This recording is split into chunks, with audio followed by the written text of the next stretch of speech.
அனைவருக்கும் காலை வணக்கம்.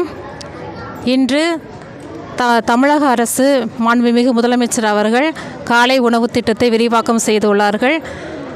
இன்று எம் பள்ளியில் புனித ஜோசப் நடுநிலைப்பள்ளி பள்ளபாளையம் என்ற இடத்தில் இங்கேயும் காலை உணவு திட்டம் விரிவாக்கம் செய்துள்ளார்கள். அதற்காக தமிழக அரசுக்கு எங்களது மனமார்ந்த நன்றியினை நாங்கள் தெரிவித்துக் கொள்கிறோம். திருப்பூர் மாவட்டம் பல்லட வட்டம் சாமலாபுரம் பேரூராட்சியிலே பள்ளபாளையத்தில் அரசு உதவி பெறும் பள்ளி புனித ஜோசப் நடுநிலைப் பள்ளியிலே மாண்புமிகு தமிழக முதலமைச்சர் அவர்கள் காலை உணவு திட்டம் மாண்புமிகு தமிழக முதலமைச்சர் அவர்கள் சென்னையில் துவங்கி வச்சுருக்காங்க. இன்றைய தினத்திலேருந்து பார்த்தோம்னு சொன்னால் அரசு உதவி பெறும் பள்ளியில் பார்த்தீங்கன்னா 3,50,000 பேர் இதிலேருந்து பயன்பெறுவாங்கங்கிறது தான்.